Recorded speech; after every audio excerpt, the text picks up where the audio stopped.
Hello everyone, welcome to Magnet Brains. This is Barkha Gupta, your computer educator for book 165. So students, last video में हमने term 1 का HTML part complete कर लिया है, जिसमें हमने कंप्लीट किए थे कुछ text formatting tags. After that we complete the insert image tag, जिसमें हमने इमेज इंसर्ट किया था, देन font tags, and after that we completed the HTML form tag. Form में हमने फॉर्म बनाना सीखा था कि कैसे हम फॉर्म क्रिएट कर सकते हैं वेब ब्राउजर पे अपने फॉर्म्स, ओके, जिसमें हमने कुछ टेक्स्ट कंट्रोल्स को देखा था. सो लास्ट वीडियो में मैंने आपका पूरा HTML पार्ट कंप्लीट करवा दिया है.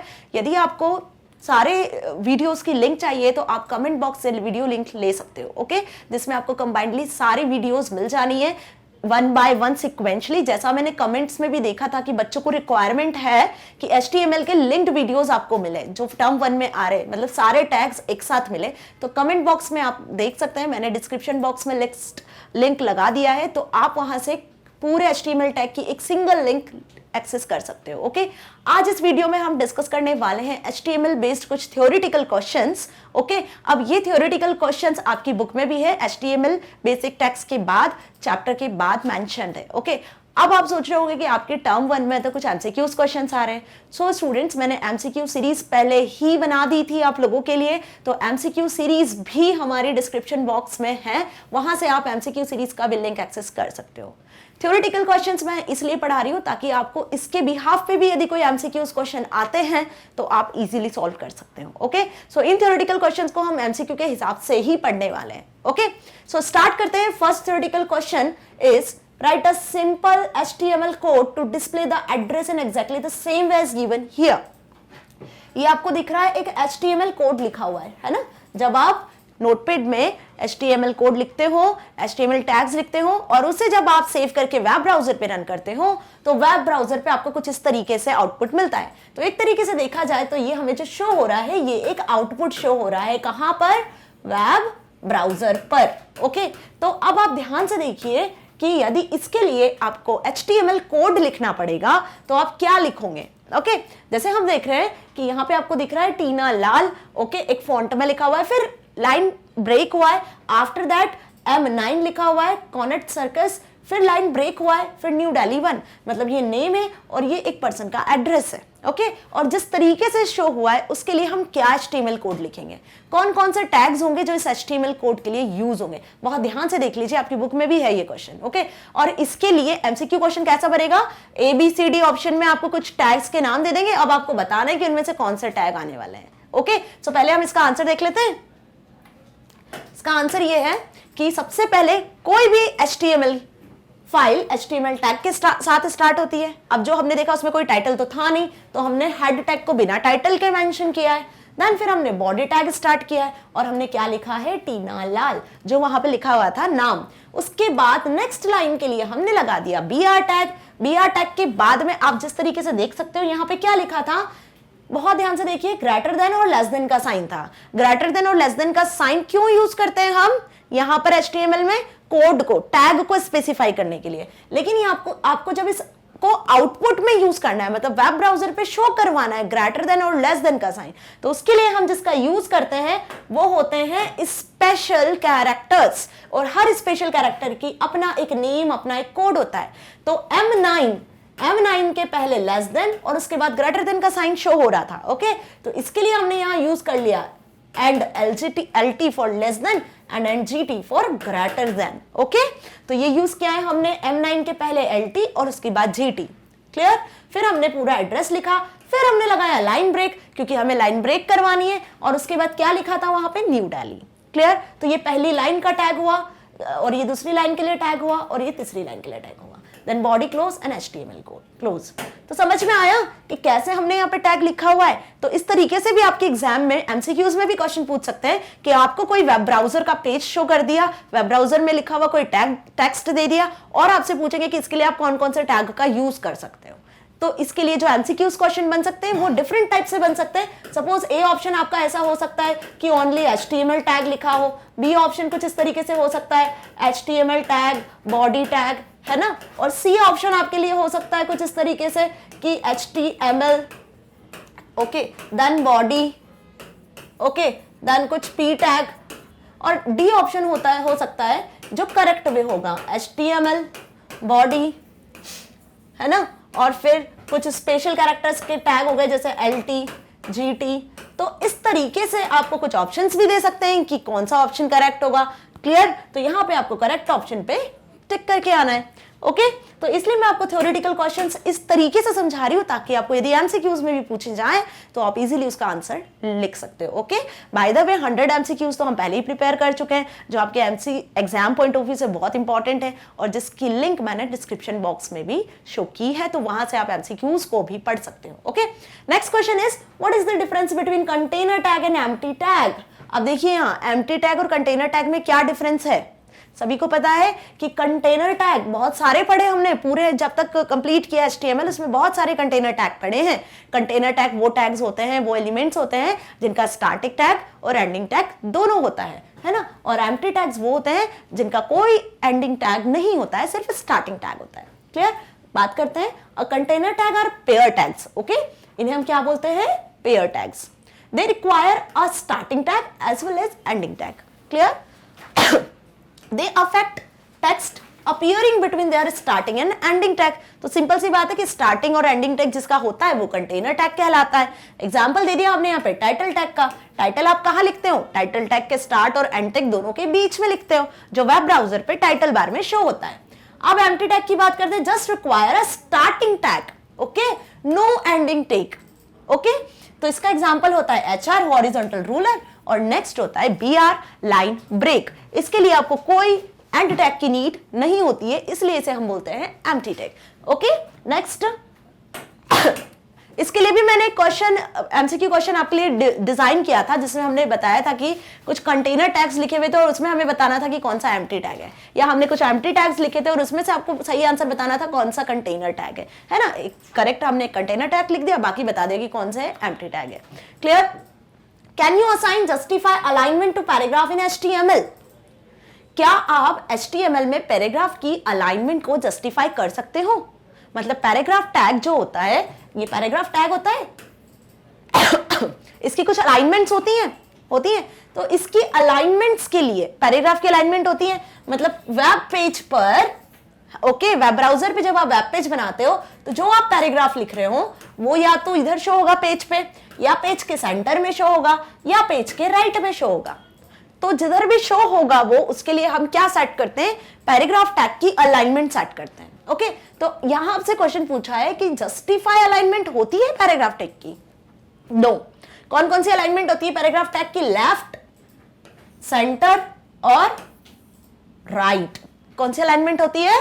Left, centre and right. Justify alignment नहीं होती है, बहुत ध्यान रखिए। आपसे ये एमसीक्यूज में भी पूछ सकते हैं, ओके, कि क्या जस्टिफाई अलाइनमेंट होती है, या which is the available alignments, या which paragraph tag, which type of alignment have. Paragraph tag में किस तरीके की अलाइनमेंट होती है, ओके, या किस तरीके की नहीं होती है। अगर नहीं होती है तो पूछेंगे आपसे कि लेफ्ट, राइट और centre and justify.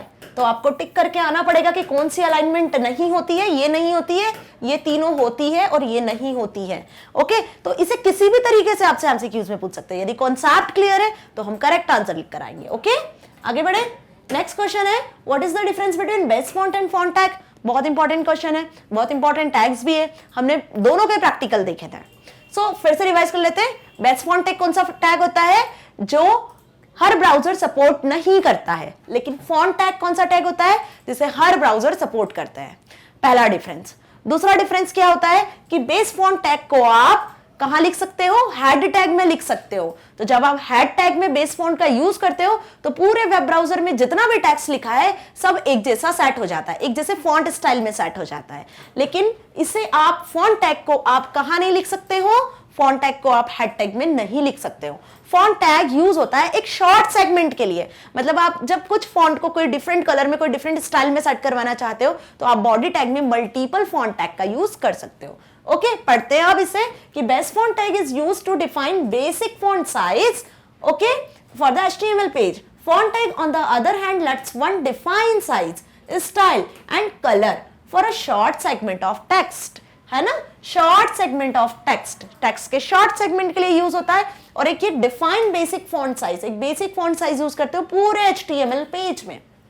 Okay, next is once set, यदि आपने एक बार एक फॉन्ट साइज को बेस फॉन्ट में सेट कर दिया, this font size is applicable to all text. यही बताया ना मैंने कि यदि एक बार आपने हेड टैग में base font size equals to set कर दिया कुछ 10, तो पूरे टेक्स्ट का क्या साइज हो जाने वाला है, 10 हो जाने वाला है। ओके, फिर आप मुझे चेंज नहीं कर सकते हो। लेकिन यहां आप फॉन्ट टैग का जब यूज करते हो तो आप उसे रेंडर कर सकते हो बाय डिफॉल्ट भी, और अलग अलग फॉन्ट साइज टेक्स्ट का सेट कर सकते हो। ओके, और हर ब्राउजर बेस फॉन्ट को रेंडर करे ये जरूरी नहीं है। Okay, but font tag every browser support करता है, हर ब्राउजर फॉन्ट टैग को सपोर्ट करता है। अब फॉन्ट टैग क्या होता है, एंडिंग टैग भी होता है और उसका क्लोजिंग टैग भी होता है। फॉन्ट टैग के कुछ फेस, स्टाइल, कलर सारी चीजें होती हैं। आप फॉन्ट का कलर भी चेंज कर सकते हो, स्टाइल भी चेंज कर सकते हो, है ना, हमने देखा है प्रैक्टिकली भी इसे। Now what are logical and physical text styles? Logical और फिजिकल टेक्स्ट स्टाइल्स क्या होती हैं, इसके भी एमसीक्यूज बनते हैं, और मैंने जो एमसीक्यूज डिस्क्राइब किए थे आपको 100 एमसीक्यूज, उसमें इसके क्वेश्चंस भी डिस्क्राइब किए थे। ओके, जिसको ये कॉन्सेप्ट यदि क्लियर नहीं है तो आज क्लियर हो जाएगा। जिसने वीडियोस नहीं देखी तो वो प्रीवियस वीडियोस देखें जिसमें मैंने इसका प्रैक्टिकल भी समझाया है। Okay, so logical and physical text styles क्या होती हैं? लॉजिकल स्टाइल टैग्स जो होते हैं वो बेसिकली टेक्स्ट के स्टाइल होता है, दोनों टेक्स्ट के स्टाइल को ही शो करता है। टेक्स्ट का स्टाइल मतलब वेब पेज पे जो टेक्स्ट आपने लिखा है वो टेक्स्ट का कैसा स्टाइल होगा। ओके, लॉजिकल में आता है कि हर ब्राउजर अपने अपने हिसाब से टेक्स्ट को सेट करते हैं, तो वो लॉजिकल हो गया। ओके, एक जैसा नहीं होता है। लेकिन फिजिकल में क्या होता है, हर ब्राउजर एक स्पेसिफिक वे में टेक्स्ट को सेट करते हैं, तो वो फिजिकल हुआ। ओके, अब कुछ लॉजिकल टेक्स्ट स्टाइल टैग्स हैं। ओके, वो कौन कौन से टैग होते हैं? Strong, war, SAMP, KBD, code, site और ईएमपी। ओके, अब ईएम जो है वो इटैलिक वे में शो करता है टेक्स्ट को। साइट मतलब कि यदि कोई आपने टाइटल लिखा हुआ है, ओके, तो उसको सेट करने के लिए हम साइट टैग का यूज करते हैं, मतलब टाइटल कैसा दिखता है, कोई डिफरेंट वे में दिखेगा। ओके, कोड, यदि आपने कोई कंप्यूटर लैंग्वेज का कोई कोड लिखा हुआ है तो कोड को यदि आप एक फिक्स्ड स्टाइल में सेट करवाना चाहते हो तो कोड टैग का यूज करते हैं। केबीडी, कीबोर्ड की एंट्री, कीबोर्ड की एंट्री मतलब यूजर नेम, पासवर्ड यदि आप कुछ लिखते हो और उसे आप वेब ब्राउजर पे किसी अलग फिक्स्ड स्टाइल में सेट करवाना चाहते हो तो केबीडी टैग का यूज करते हैं। तो ऐसे बहुत सारे टैग है और इनके अपने अपने यूजेस है जो हमने बहुत डिटेल में प्रैक्टिकल के साथ समझे हैं। तो अब logical text style render the text according to its meaning. क्या होता है, मीनिंग के साथ में टेक्स्ट को रेंडर करता है। जैसे हमने यदि डीएफएन टैग का यूज करा है तो डीएफएन का फुल फॉर्म क्या होता है, डेफिनेशन, है ना। तो जब आप कोई डेफिनेशन लिखोगे और उसके आगे यदि आपने डीएफएन टैग का यूज कर दिया तो वो एक डेफिनेशन स्टाइल में कन्वर्ट हो जाएगा। अब आपकी बुक में डेफिनेशन और नॉर्मल टेक्स्ट अलग अलग लिखा रहता है ना, उनके स्टाइल अलग होते हैं। डेफिनेशन कुछ इटैलिक वे में शो होती है ना। तो यहां भी वैसे ही होगा कि वेब ब्राउजर में जब आप इन टैग्स का यूज करोगे तो वो टेक्स्ट डिफरेंट शो होगा अदर टेक्स्ट से, और हर ब्राउजर अलग अलग तरीके से इनके अकॉर्डिंग क्या बोल सकते हैं हम, रेंडरिंग करता है टेक्स्ट की। Okay, next is physical text style.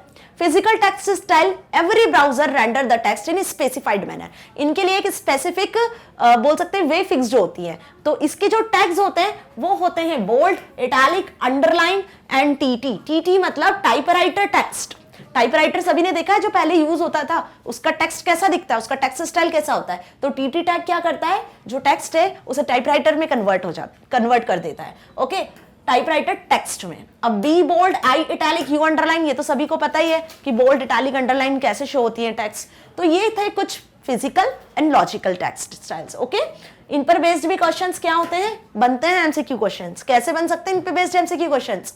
Physical text style पहचानिए कौन सा है, दे दिए सारे नीचे लॉजिकल और एक आधी फिजिकल दे दिया, तो आपको फिजिकल समझ के आइडेंटिफाई करके टिक करके आना है। सेम इसका ऑपोजिट भी दे सकते हैं कि लॉजिकल टेक्स्ट स्टाइल टेक बताई कौन सा है, बोल्ड, इटैलिक, अंडरलाइन दे दिया और एक आधी लॉजिकल दे दिया, तो वहां पे आपको टिक करके आना है। ओके, इस टाइप का क्वेश्चन भी मैंने एमसीक्यू सीरीज में बनाया है। Okay, now differentiate between UL and OL.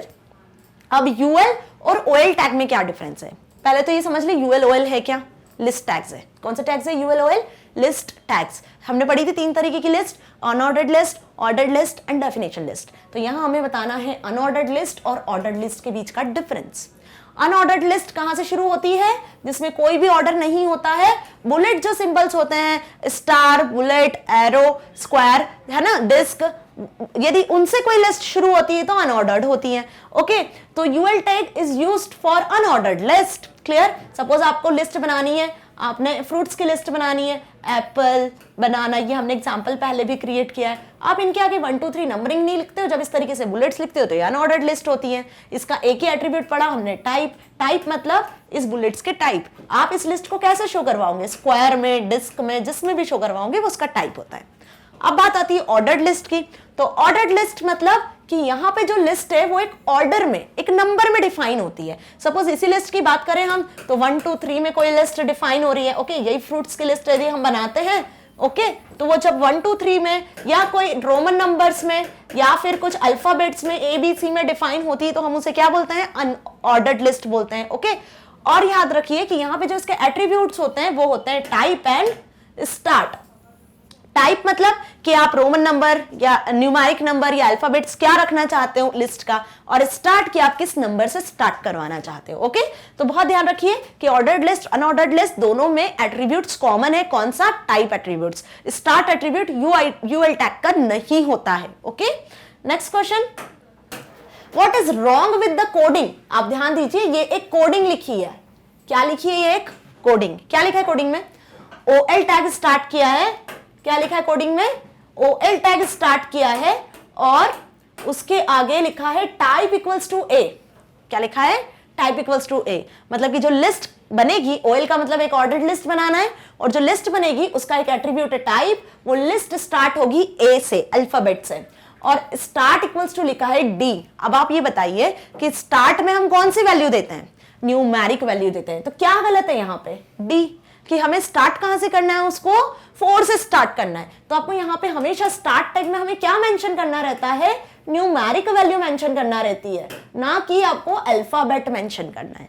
तो यदि आपको 4 से स्टार्ट करना है लिस्ट, है ना, तो उसके लिए हम यहाँ क्या लिखेंगे, डी नहीं लिखेंगे, क्या लिखेंगे, 4। तो करेक्ट क्या वे है, ये है। ध्यान से देखिए, OL type equals to A, start equals to 4। तो अब जो लिस्ट स्टार्ट होगी वो लिस्ट कहां से शुरू होगी, अल्फाबेट से तो स्टार्ट होगी, लेकिन अल्फाबेट का 4th लेटर क्या होता है, D, E, F, G and further goes on. तो इस तरीके से लिस्ट क्रिएट होगी। इसका मतलब ये है, इसका जो आउटपुट आएगा ना वो इस तरीके से शो होगा। अब जिस भी किसी भी चीज की लिस्ट हो, सपोज कोई सॉफ्टवेयर की लिस्ट है, ओके, सॉफ्टवेयर हो गए, एप्लीकेशन सॉफ्टवेयर हो गए, सिस्टम सॉफ्टवेयर हो गया, ओके, फ्रीवेयर हो गया, फर्मवेयर हो गया। जब इस तरीके की कोई लिस्ट बनना है तो वो कहां से शुरू होगी, डी से शुरू होगी।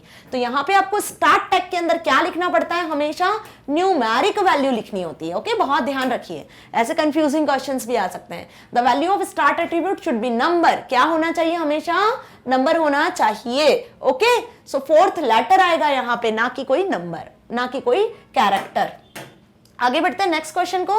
देखिए, what is wrong with the following coding. Again आपको रॉन्ग बताना है। इसके पहले जो हमने देखा वो ओएल टैग का था, ये है यूएल टैग के लिए। यूएल टैग में क्या होता है, ओनली एक ही एट्रीब्यूट होता है, लेकिन इन्होंने क्या लिखा है, यहाँ पे स्टार्ट भी लिखा हुआ है। तो यहाँ पे यूएल टैग में स्टार्ट होता है क्या, नहीं होता है। अभी डिफरेंस में देखा, यूएल टैग में सिर्फ टाइप होता है। Type equals to disc, square, circle, आप कुछ भी सेट कर सकते हो, है ना।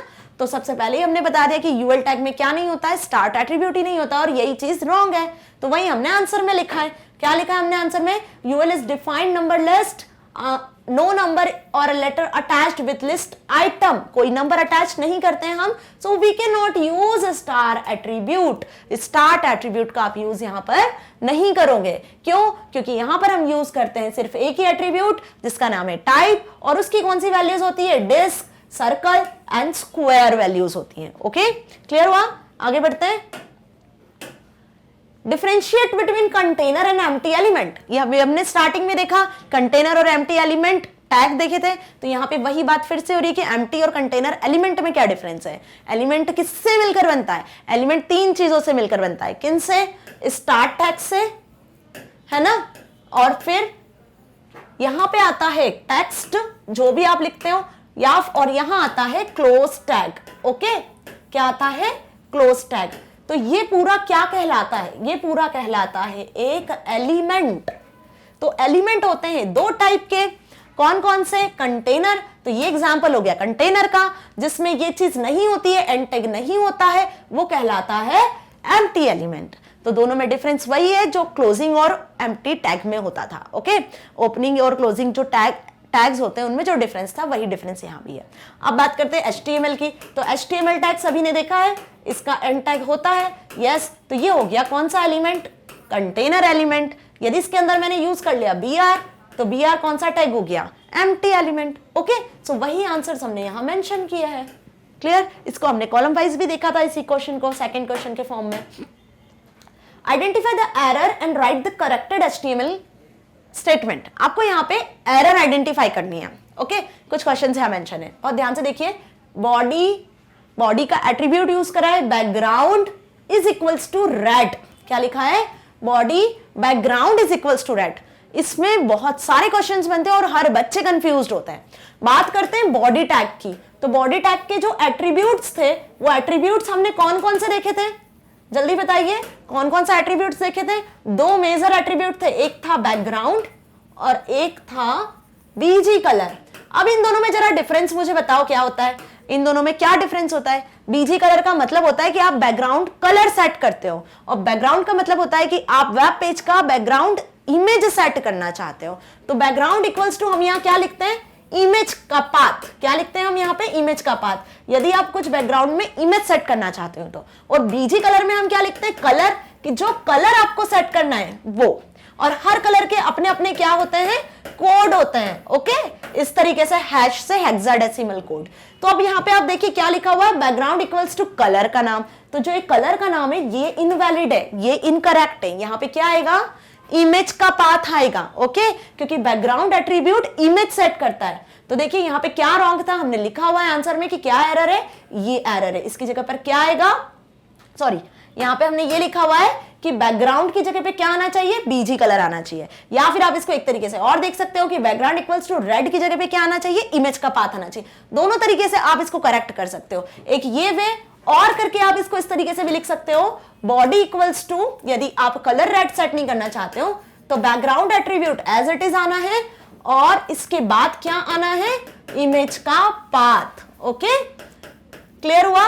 तो दोनों वे क्या है इसके लिए करेक्ट है, क्योंकि बैकग्राउंड से हम इमेज सेट करते हैं बैकग्राउंड में वेब पेज के, और बीजी कलर से हम बैकग्राउंड में कलर सेट करते हैं। नेक्स्ट देखो, font type equals to Arial. अब देखिए टाइप कोई एट्रीब्यूट होता है क्या फॉन्ट का, फॉन्ट के हमने तीन एट्रीब्यूट्स पढ़े थे, फेस, स्टाइल और कलर। कौन से पढ़े थे, फेस, स्टाइल एंड कलर।